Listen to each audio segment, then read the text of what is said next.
So hello and welcome. My name is David Troy and I am host and co-curator of TEDxMidAtlantic. Today we're excited to wrap up our series of programs we're doing on defending democracy as we head into what many people believe is the most important election in decades. So indeed, voting is already underway, and on Tuesday we will have an election night unlike any we have ever experienced, and where a clear winner may not be known for a matter of weeks.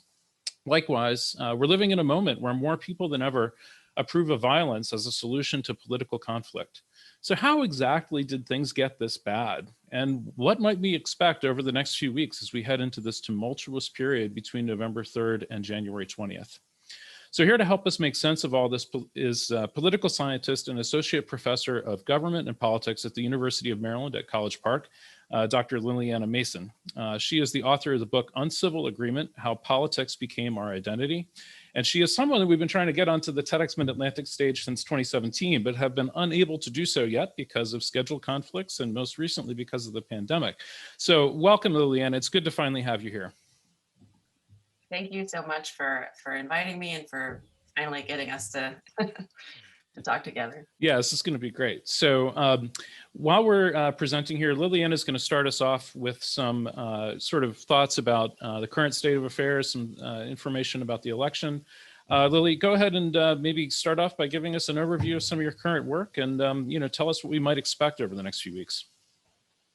Yeah, great. I'm just going to share my screen. So hi, everyone, and welcome. What I'm going to talk about today is some new research that I've been doing with Nathan Calmo at LSU on sort of how extreme partisanship can possibly go, right? We normally think of partisanship as a relatively mild and harmless type of thing that is actually helpful in democracy. But in fact, what we've been seeing over the last few years is some worrying patterns of increasing radicalism and increasing domestic terrorism and violence. So, and including these reports that are coming from places that are sort of centrist think tanks like the Center for Strategic and International Studies, worrying about perhaps the election itself even driving political violence. So Nathan and I have been collecting data on attitudes towards political violence and sort of partisan dehumanization since 2017. And so basically what we have, these are just some of the trends that we have. Now, keep in mind here that these end at February 2020, so right before COVID. We have some suggestive data since then, but this is the trend that we've seen so far. And we started asking some pretty wacky questions to people in national online surveys. And these include questions like people in the other party. And so if it's a Democrat answering the question, we'll say Republicans are a serious threat to the United States and its people. That's this line right here. So what we're seeing is across these 3 years, between 60 and 70% of partisans agree that the other party is a serious threat to the United States and its people. We asked whether people in the other party are downright evil. And what we found is that between 40 and 50% of partisans agree that people in the other party are downright evil. We also asked a question about dehumanization. We asked, whether people agreed with the statement, people in the other party shouldn't be treated like humans, they behave like animals. And even for something that extreme, we're seeing between 20 and 30% of partisans agreeing with this. So moving on, what we know about these types of attitudes is that they often, in other contexts, predict violence. So we also asked people these questions about violence. We said, is it acceptable to threaten a leader from the other party? Is it acceptable to threaten a regular member of the other party on the internet? Is it justified to use political violence to achieve to use violence to achieve political ends? And we consistently are finding around 10% of people agree with all three of those. Now, if we then say, what if your party loses the 2020 election? How justified would violence be then? That number is this line increases substantially from about 10% to about 20% of people saying it would be at least somewhat acceptable or a little bit acceptable for us to use violence to achieve political ends if we lose the 2020 election. So that's something to keep in mind as we're kind of thinking about this election. We do have some partisan breakdown. This is from the Democracy Fund, who asked these questions to people in December of 2019. And so they're finding sort of people saying it's okay to threaten party leaders. Slightly more Republicans than Democrats are saying it's acceptable. But again, large majorities of people do not agree that it's ever acceptable. If it's okay to harass regular partisans on the internet in a way that makes them feel unsafe or frightened. Again, Republicans are slightly more likely than Democrats, not all that much. And again, extremely unpopular in general. When it comes to actual advocacy of violence, we have Democrats and Republicans being almost exactly the same, with about 85% or 80% of people saying it is never, ever justified for people to use violence, for my party to use violence in advancing our political goals. So it's a very unpopular opinion.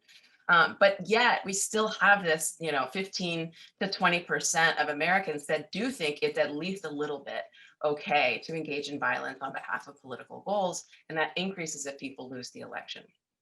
So that's sort of where we are. Now, one really important question to answer before we move forward is, what are people thinking about when they say violence, right? What are they actually thinking about, like real hurting people? And so we asked people in a follow-up study, just an open-ended question, what were you thinking about when you said it was okay to use violence? And we actually found that only about 30% of people were really talking about hitting, beating up, killing, shooting, actual violence against human beings. A lot of the respondents were talking about destruction of property. We're talking about yelling, that type of sort of not directly harming another human type of behavior, but they thought of that as violence. So it's even kind of a smaller number than the 10 to 20% who actually think that we should be harming other human beings from the other party. We do have some indicators of what are the types of things that make people more likely to agree that we can engage in partisan violence.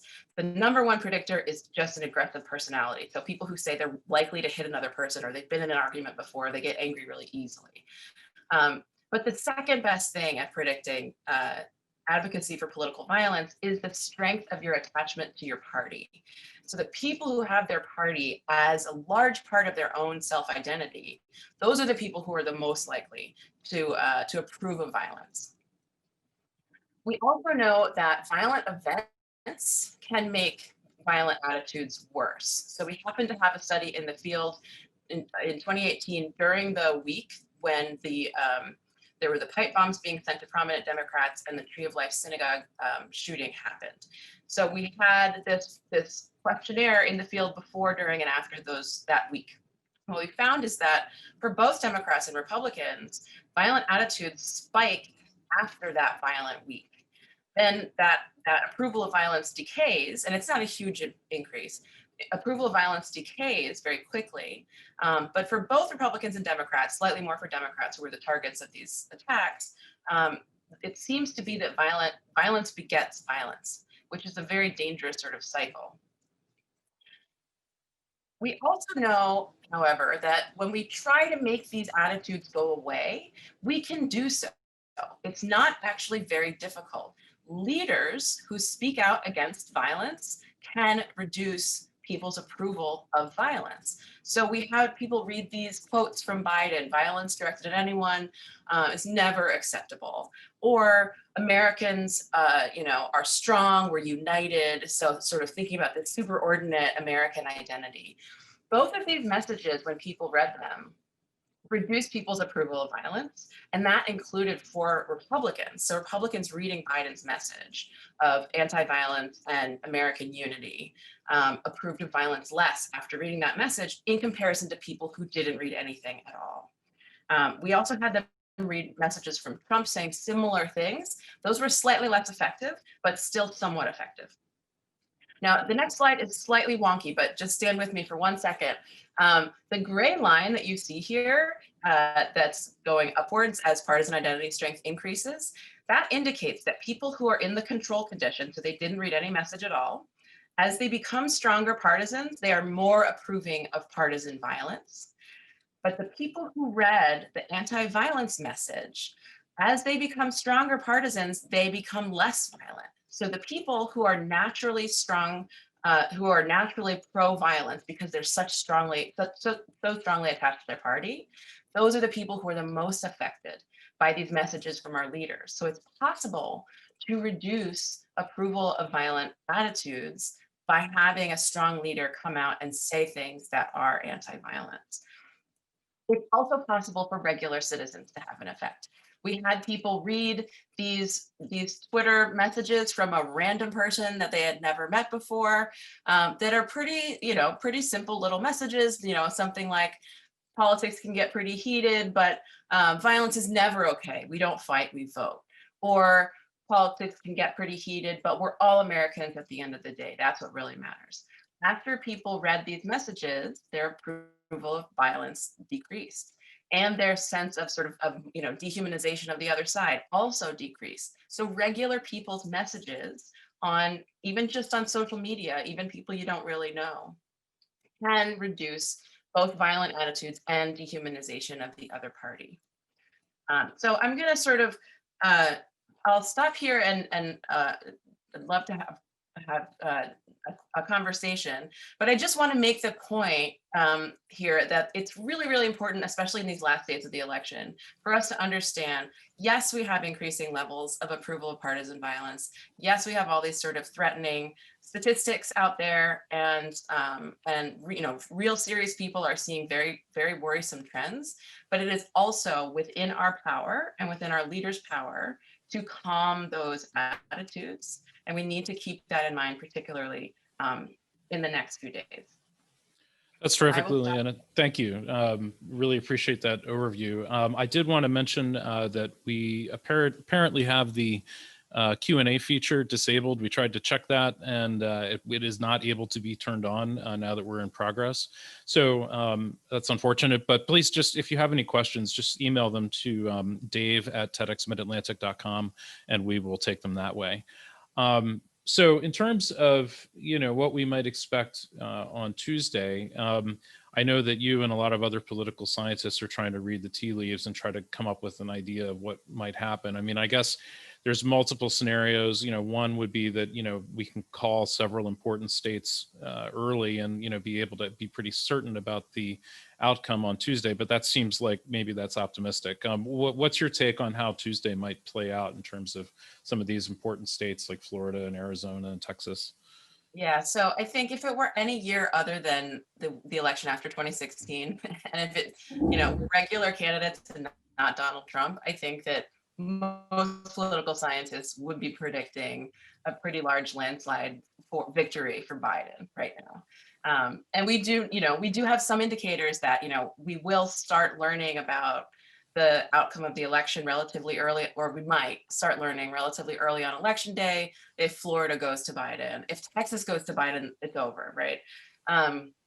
But we can't rely on those things happening. And we also know from experience that we have thought things were certain before and been very wrong. So, and we also don't know the impact of all this sort of new types of voting and so much early voting that we've unprecedented levels of early voting that we've never seen before. Very high youth turnout right now, particularly in early voting. So we're really in an unprecedented election. I mean, every election is sort of unprecedented, but there's a lot of variables going on here that make it really hard for us to say with any certainty what will happen. I do think that what we already know will help us on Tuesday night be able to say, as the night goes on, how much are we going to know and how soon? I think that's the only thing we'll be able to do on Tuesday night. Right. And in terms of that, I mean, I guess, what do we think we are going to know on Tuesday? I mean, we know that there's a lot of states that are going to be able to report fairly definitive results on Tuesday night. There's others that, we're not going to really have any idea what happened for another week or two, probably. And then there's going to be some potentially very close states that might be in contention. Anything in particular that people might want to, keep an eye out for with respect to those aspects? So there's states that are, like Pennsylvania and I think Michigan, that will not allow their mail-in ballots to be even begun to be processed until election day. So for those states, it's going to take a long time to get through all of these ballots that have been arriving over the last few weeks. So that, I think, for states like that have these rules about not even beginning to count ballots until election day, we should not expect to be hearing from those states. But there are, these sort of harbinger states that are really stretches for the Biden campaign, like Texas or Georgia. If those states are, come in decisively on election night, it will be very difficult to imagine a way that Trump could ever win the election, right? These are usually solid places for Republican electoral votes. So those are kind of the two extremes. The other thing to consider is that we will almost certainly not know about the party that controls the Senate on Tuesday, right? So there's the presidential vote to be looking at, but there's also the congressional votes to be looking at, and the balance of the Senate almost certainly will be so close across so many races that we probably won't know that for a while. Right. Although most of our conspiracy theories that we're hearing right now are really just about whether or not Trump wins. Right. Well, and I think there's a kind of a sense that, one of the things that I read was a kind of a wargaming scenario that was done back in, I think, July or August around, what, the election period might look like. And they basically said that, asserting that they had won was going to be a key strategy for, kind of ensuring that it might play out that way, because it's all about kind of getting into the minds of the public and creating a popular feeling that like this was the right outcome, so that if it did go to the Supreme Court, God forbid, that, the result might actually be kind of validated by, this popular sense of what happened. So like establishing that narrative early became very important. So I think one thing that I've heard is, we should expect, Trump to declare victory pretty much no matter what happens on Tuesday, just because that's politically effective to do so. Yeah, I don't think there's any doubt that he's going to declare victory on Tuesday. At the same time, he's probably also gonna allege widespread fraud and declare the election illegitimate. So, those things don't logically go together normally. But I think we should all be prepared to hear that. I don't think there's any doubt that he's both going to say I won and going to say this is a fraudulent election. Right, and I should clarify here that, TEDxMidAtlantic does not take a political stance on this. We are merely just looking at this from the standpoint of how does democracy function and how do we defend democracy against, attacks and manipulation. That's been the focus of this, series. So in terms of, this increased turn towards political violence and support for it, tell us a little bit about, kind of how we got here. Like I know in your book Uncivil Agreement, you kind of talk a lot about geographic sorting, and you refer back to works by Bill Bishop and things like Bowling Alone and The Big Sort and that sort of thing. Can you give us a little bit of a sense of kind of how that functions from a social standpoint? Yeah, so over the last, 50 years or so, the Democratic and Republican parties have been growing more socially distinct from each other. So racially different, religiously different. We used to have what are called cross-cutting identities, right? So you might be a Democrat, but you're also a Protestant Christian, and a lot of Protestant Christians are Republicans, and so a lot of Republicans because you have this identity that's also very prevalent in the other party. And those cross-cutting identities are the types of things that allow us to think of the other party as human, to think about the other people in the other party as reasonable people that we can disagree with, but we can also compromise with. But as as the parties grow increasingly socially distinct and also physically distinct, because there is an increasing urban-rural divide. The people are not living in neighborhoods, largely not living in neighborhoods that are very politically mixed. Democrats and Republicans, shop at different grocery stores. They buy different cars. There's a deep sort of, cultural difference between the parties, and it makes it just every new thing that separates the parties makes it harder and harder for partisans to understand the other party as legitimate political opposition. And increasingly, as I showed in these numbers, they increasingly are thinking about the other party as evil. And that those figures are equivalent for Democrats and Republicans. They both think the other party is actually evil. And when you have that type of feelings between parties, that makes it impossible to compromise, because you don't compromise with evil, right? You're not supposed to compromise with Right. evil. And so it really creates this roadblock for governing itself, because partisans don't want their government or their party to try to find common ground. They believe that there is no common ground because they haven't seen any in a long time. Right. And I liked one of the anecdotes from Uncivil Agreement where you said that if you told people that there were people from the other party moving into their neighborhood, they would like their neighborhood less, even if it wasn't true, which I thought was really interesting. People were like, oh my God, my neighbors are Republicans or Democrats. Oh my goodness, So really interesting how the psychology of that works. So we have a question here from George, who asks about gun-toting militias showing up at polling places. And, we talked a little bit earlier about an increase in gun sales, an increase in ammo sales. Is there anything in your research that you've been able to find that indicates how, these guns may be used, or is it just kind of people, stocking up on these things just to have them? What's the story there? Yeah, so the first thing that I would say is that I don't think I had a lot of militia members in my online sample. Generally, these are generally anti-institutional people, and so they're probably not participating in YouGov samples. But yeah, so first, militia members are different from regular people approving of violence. They have, this sense of group identity, right? They're part of this organized group that has, if not in-person meetings, online meetings, and a gathering space and a place to talk together about who they are and what their priorities are. So and yeah, it's definitely been observed that these militia groups have been buying more guns. They've been going to shooting ranges and practicing.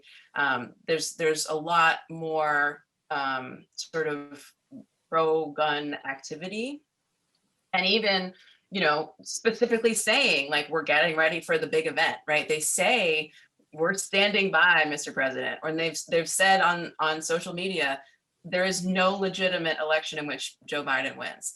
So, which is really not consistent with what's happening in the polls right now.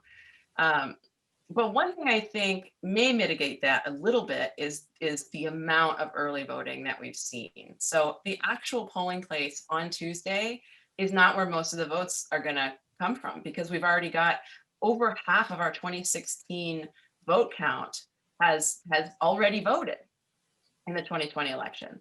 So the polling places on election day, I think, are going to be less important than they normally are, right? It'll be less crucial to intimidate people in person at those places. And we haven't seen militias showing up at early voting places. And so I really think that the early voting has really been a very good kind of calming and protective force for this election. As to whether they are going to respond to the outcome of the election with violence, I think that's a bigger question. And we have to remember that we have a long time between November 4th and January 20th. There's a lot that can happen in that period of time, and that's what I'm most worried about right now. Yeah, that makes a lot of sense. And I think, as I do research and other kinds of work in the disinformation field. And one of the things that we're trying to assess right now is, how much of the chatter is, kind of notional and, kind of performative versus actually pointing towards some kind of organizational capacity and execution plans of, any particular kind of violence. And, obviously, I think the pandemic has softened the election day as being a kind of a target for, intimidation and other kinds of, actions. But at the same time, we do have this period between the election and January 20th where, an event might crystallize some kind of action, and we need to be concerned about that. So, definitely something to, be paying attention to. So another question here from Benjamin. He's saying, if responsible messaging from our leaders will help reduce the chance of violence, how do we get our leaders to know that's what we want them to do? And I guess, that's usual kind of politicking and that sort of thing. But yeah, how can leaders, sort of recognize the power of starting to put the country back together a little bit? Yeah, I mean, so first of all, I think Biden gave a really good speech at Gettysburg, I think a couple weeks ago, that was all about sort of, we don't hate each other, we're not a nation of hate. I'm not going to allow any of that to proliferate. So I think Biden is on the right track. Republican leaders have not been as reassuring in their rhetoric, and so I think that is a really important an important thing for Republican leaders to say to their own followers, right? It is not okay to participate in violence. Now, one thing that I think we should be slightly reassured by is that this 80 to 90% of Americans that really believe it is never acceptable to engage in violence, there can be sort of a backlash just from the rest of America against potential political violence, who just don't want to live in a place that is really dangerous. And so it's possible there will just be very little, there will be sanction, sort of public and social sanction for any type of political violence coming from these kind of militia types. And that is potentially even encouraged by someone like Donald Trump, who would technically benefit from this type of unrest. But yeah, I mean, hopefully the people who are here can spread the word that leaders need to be much more kind of anti-violent in their rhetoric. And we're hopefully writing an op-ed at some point this week that says that as well. So, we're trying to kind of spread that information in the days before the election to make it clear that regardless of what happens, this is a nation that has a peaceful transfer of power. And that's a priority for everybody.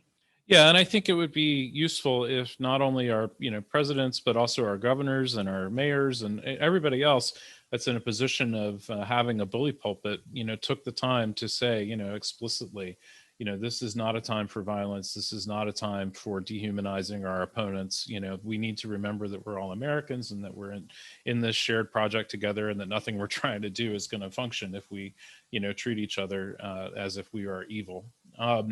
So Ashby asks about the idea of states' votes being discounted, like various kinds of scenarios, I think, in which votes may not be counted because they didn't get signed or they came in too late. And how does that narrative play out? Do you see any particular danger spots with respect to that in terms of, votes that seem like they should be valid, but maybe aren't going to be counted towards the final totals?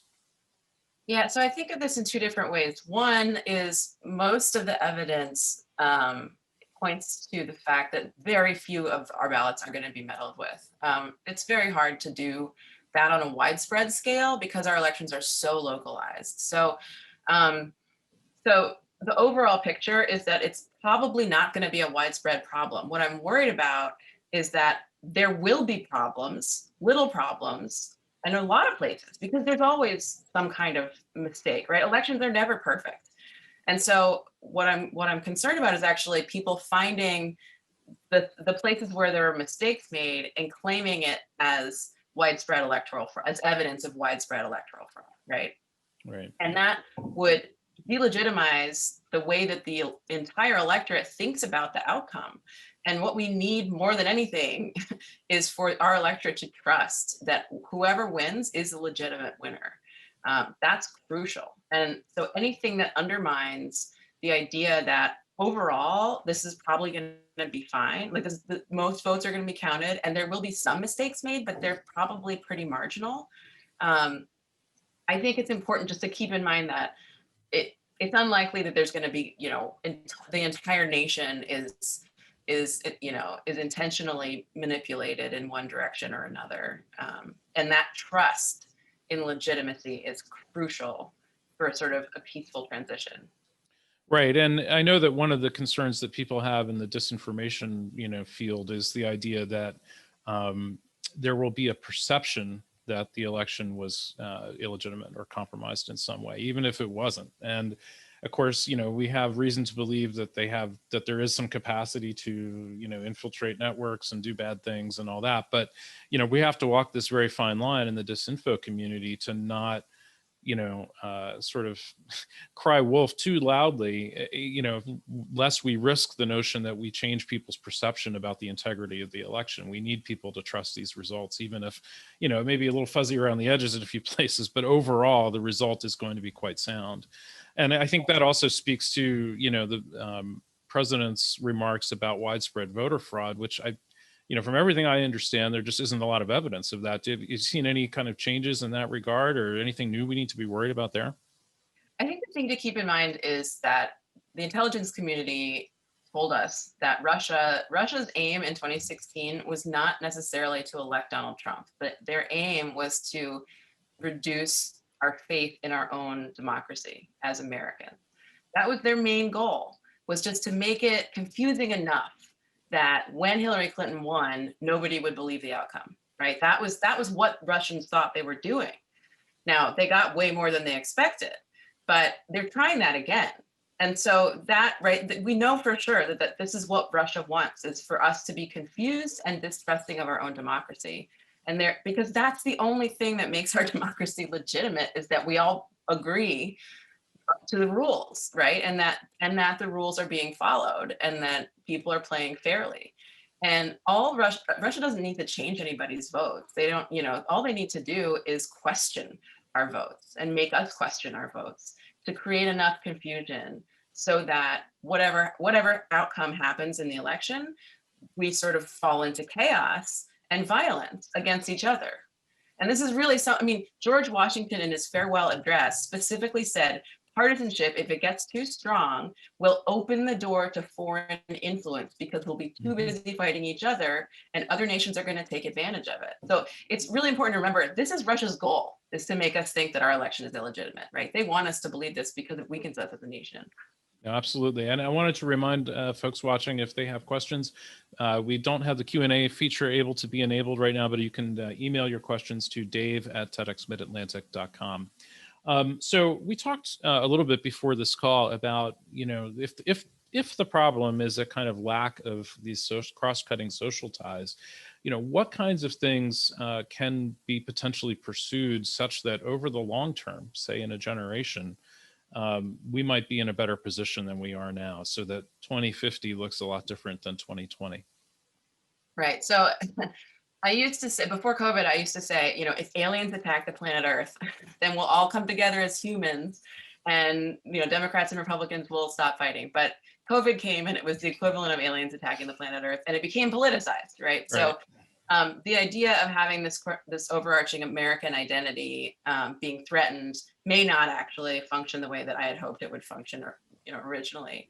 But what I do think does and would and will help is to increase the number of cross-cutting identities, right? Because that's what's disappeared over the last few decades. And one way to do that is to incentivize Democrats and Republicans to work together towards a common goal. Just meeting each other doesn't necessarily help, but putting people together into a situation in which we're all working towards a common goal. There's no sort of status differences between us.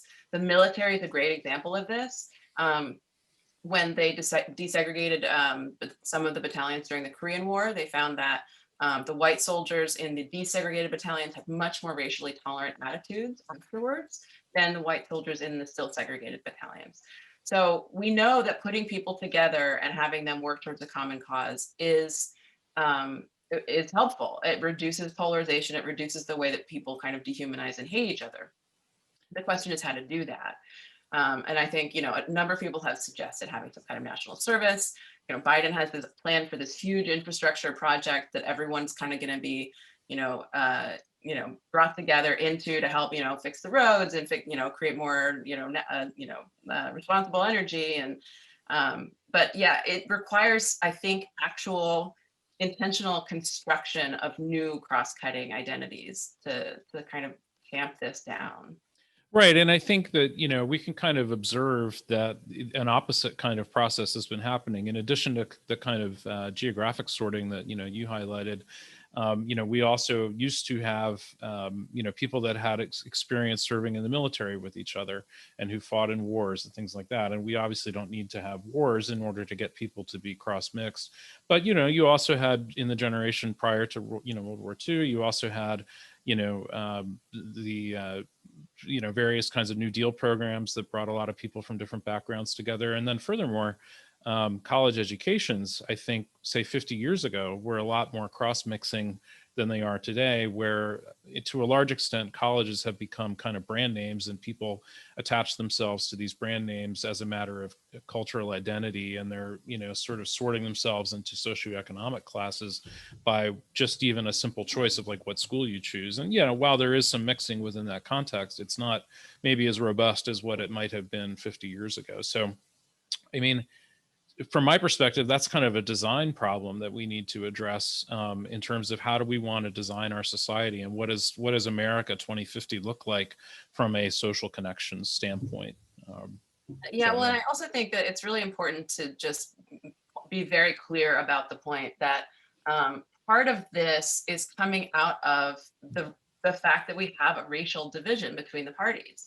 And that the Republican Party has really dug their heels into this sort of white identity politics. And so one of the best predictors of what party a person is in right now is whether they believe that systemic racism exists or not, right? And so increasingly, our political fight is over whether or not we should continue having the traditional social hierarchy that we've had in America. That's a very big question. And we have, an entire legacy of history of racial violence that we are just sort of mapping onto our partisan divide right now. And the reason that's so dangerous is that our partisan divide is organized. We have repeated competitions, and after which one party wins and one party loses. And they have become proxies for racial status hierarchy for a lot of people. So that's part of the reason that we're seeing this sort of white supremacist backlash right now, is that we've had so much racial progress, and we have this, an entire political party that is saying, wait a minute, racial prejudice exists at a systemic level, and we need to deal with it as a society. It's not fixed yet. That's a huge threat to people who say it's already fixed. We don't have to do anything about it, and I don't want to lose my status, as a white male, whatever other thing.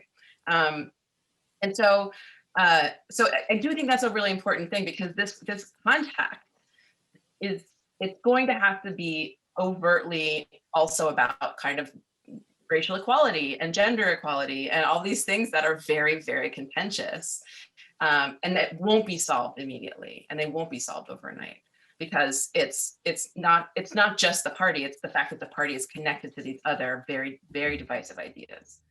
Right. And I know in your book, I think one of the key things that, I noticed there was that you mentioned that you can predict people's party by looking at a whole variety of specific variables. And, among them, are they urban or rural? Do they go to church regularly or not? And so this is this idea where our politics has become our identity, which is the subtitle of your book.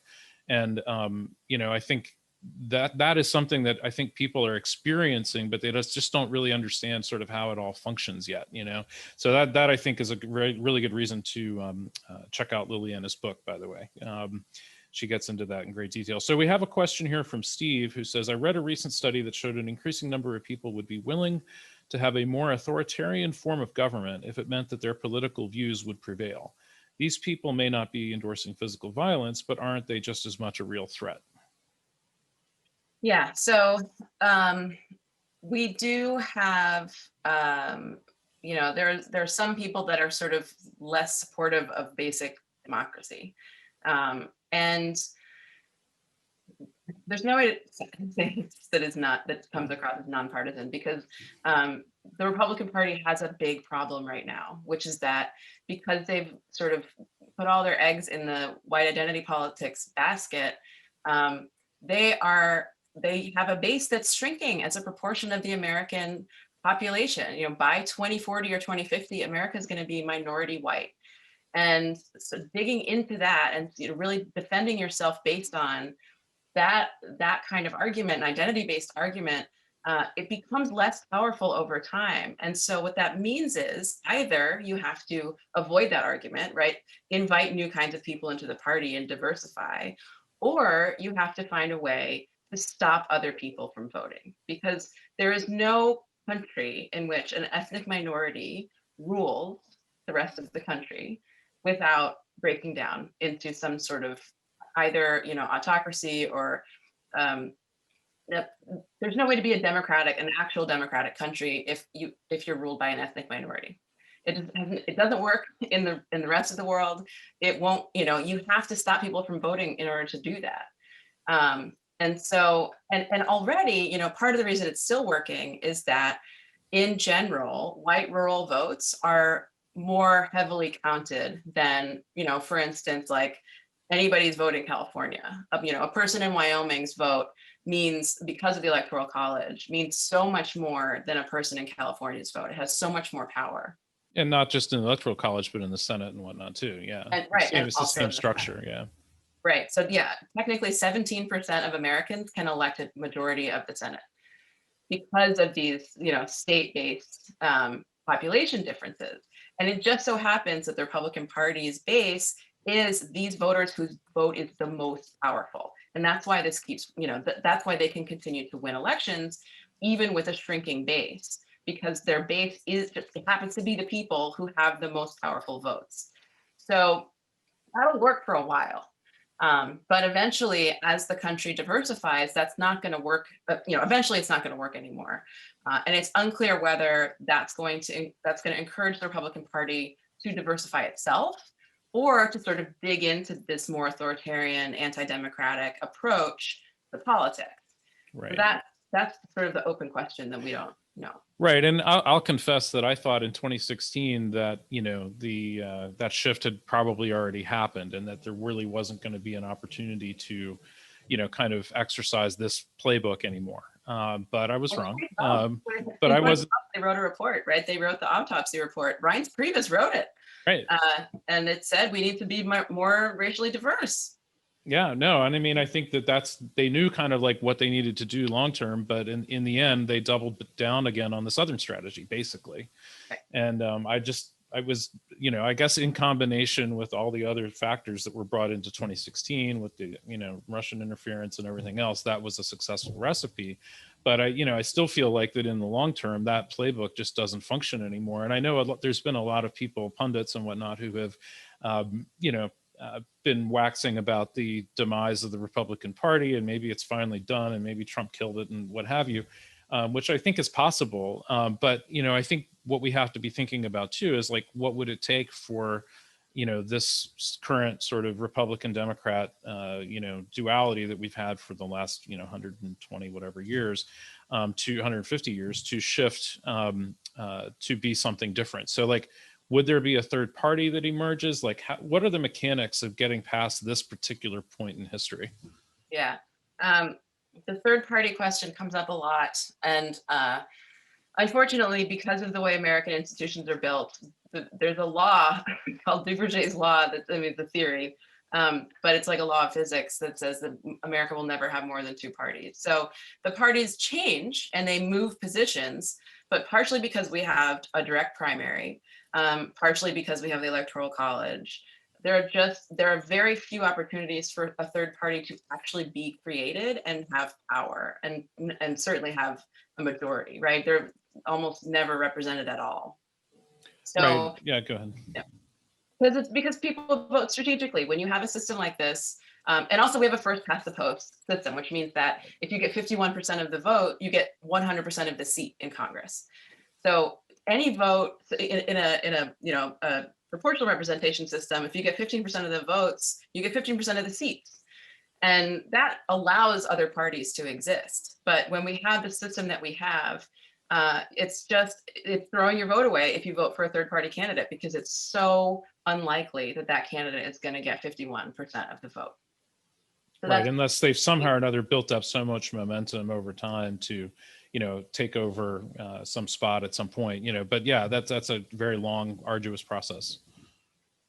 And highly unlikely. I mean, it just, what we've seen is that the Republican and Democratic parties have just changed. They sort of have reached out to grab a new set of people that would have otherwise created a third party. So it's more that the parties are kind of morphing and grabbing people who would have been a third party and pulling them in, and sort of that changes the whole party itself, which is why Right. we've seen Republicans and Democrats literally turn 180 degrees away from each other on policies of race, for instance, right? Right. Yeah. Their arc over the last 150 years has been kind of a flipping, constant shifting. Right. And that's because the parties are reaching out and sort of moving to grab these new people who would otherwise have formed a third party, but then they have to take on their views to some extent. Right. And so, I would argue that the first past the post system encourages compromise sort of before the elections to get the parties to adopt platforms that will be popular, as where the proportional representation system encourages compromise after the elections. So you have to build coalitions between politicians of different, parties and that sort of thing. So I know there's also been a lot of buzz around ranked choice voting. And, there are certain municipalities that are starting to adopt it, states that are looking at it. Do you think that that's something that we could expect to see more of? And how might that affect the emergence of like third parties and different ways of solving problems?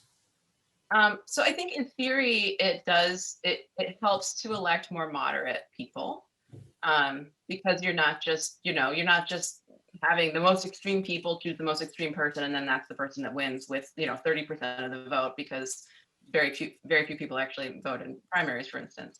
But so I think it's possible that it could moderate the people that are chosen. It might make it so that some more third party people are chosen, but it wouldn't create a majority of them, I don't think. I think my biggest problem with ranked choice voting is that it's hard. It's a confusing a confusing ballot, and we already have enough problems with people getting confused about how to fill out their ballot when it's much less difficult than that. I could be wrong about this, but in general, ballot design is extremely important, and making the vote as simple as possible, it tends to be really, really important. The ranked choice voting, it could, I think, moderate our candidates, but it's important also to remember that if we somehow create new third parties, we're going to have a white nationalist party, right?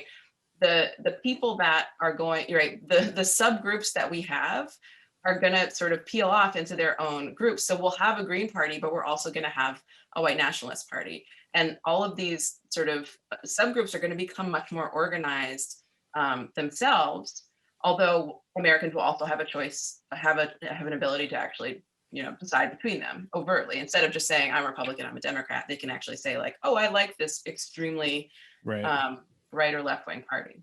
Yeah, we don't really need like an AFD emerging in the US, although I suppose we have some groups that function that way.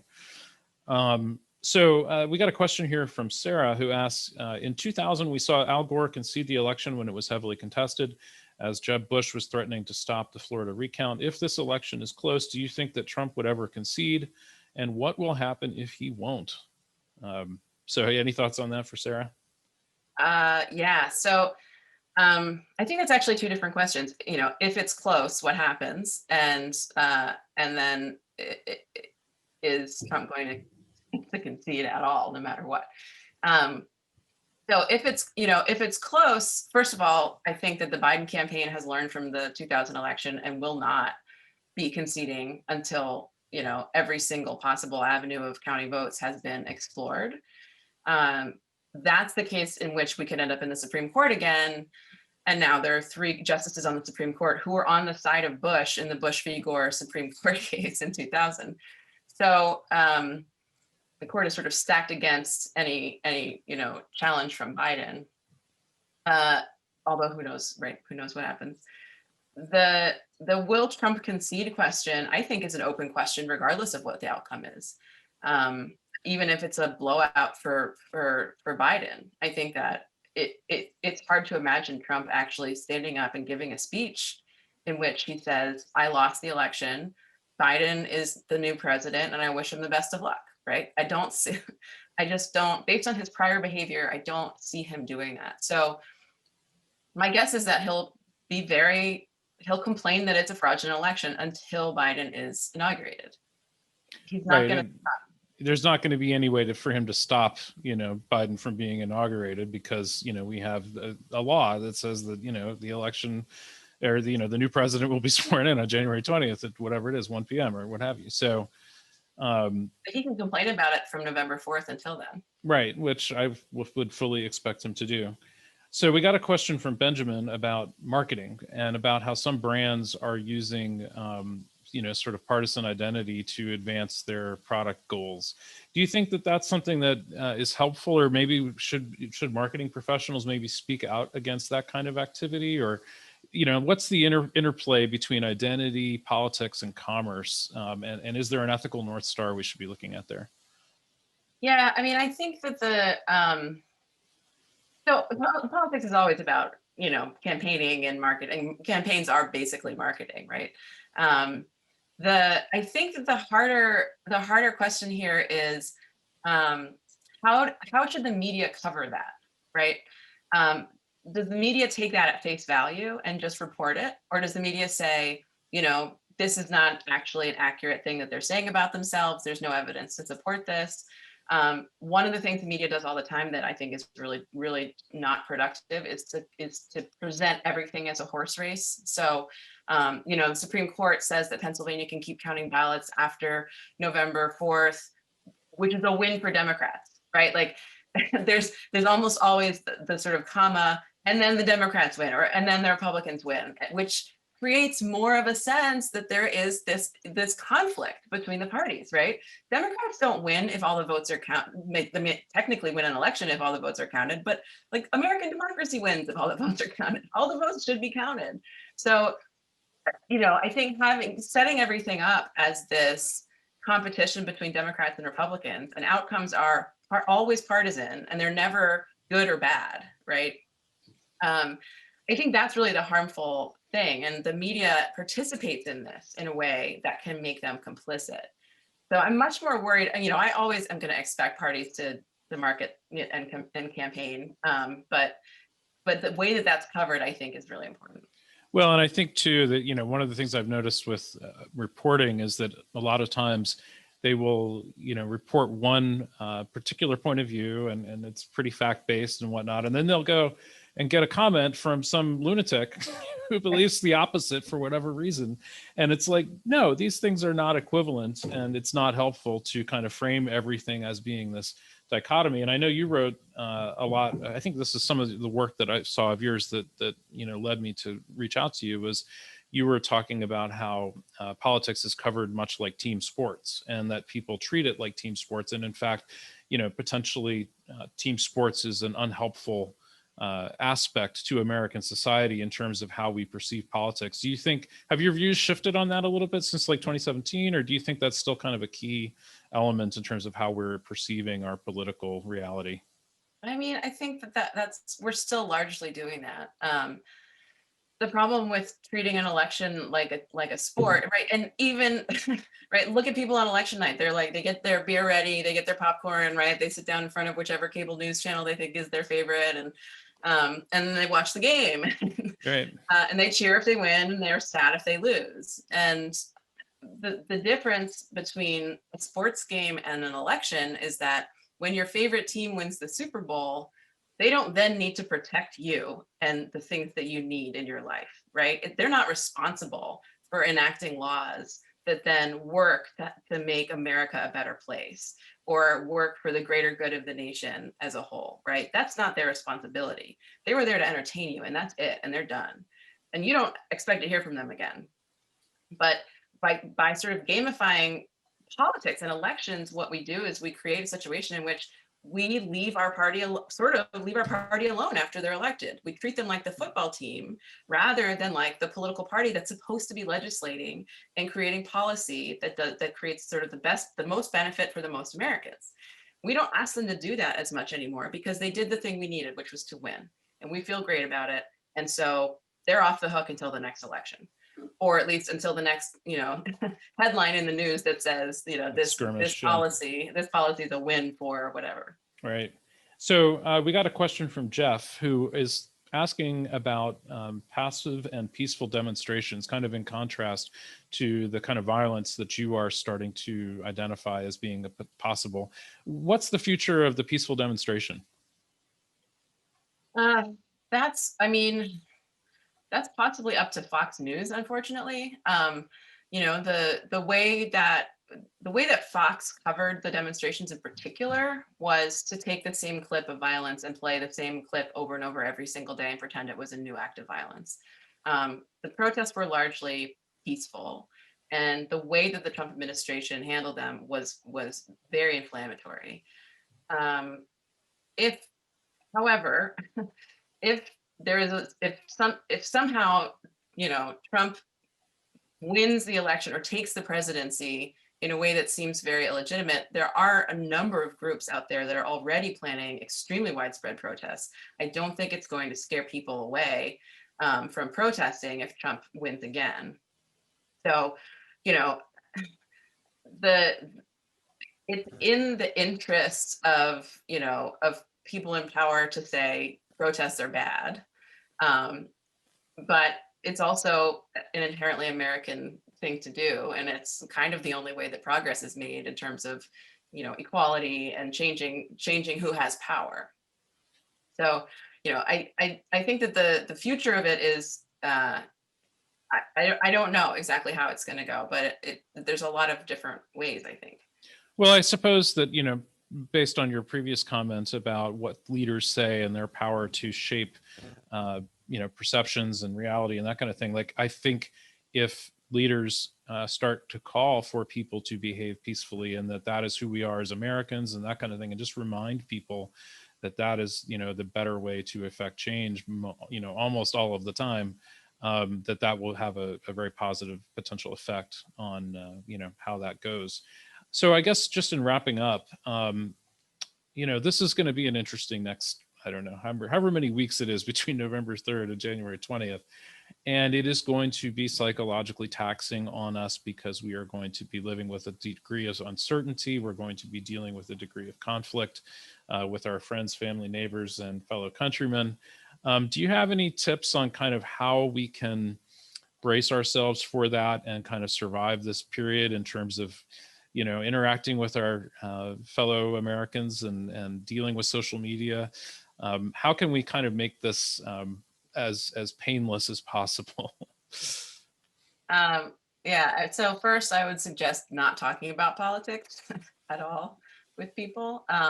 But also, you know, as we showed that citizens saying, you know, that's bad, don't do that, can actually function to some degree, right? So we can, as citizens, discourage bad behavior. You know, it's hard to argue with someone who's in a sort of conspiratorial mindset. That's very, very difficult. But some of the things that we do know about persuasion is that having people think about things analytically. So not saying, you know, do you believe in a carbon tax? You know, a carbon tax. Instead of saying, do you believe in it and why? You say, how does it work? Explain to me every single step of it, and then explain why that's a good thing, right? So taking a step more abstract when you're having a conversation with someone and asking them the details of the thing rather than the kind of partisan talking points that everybody already knows. That does tend to allow more persuasion in some of our sort of social, psychological, political studies. But in general, you know, I have students saying, you know, we have a liberal group and a conservative group, and we try to get together and have conversations, and it never works. And I tell them, Right. Go build a house, you know, like go do something Do together. something else.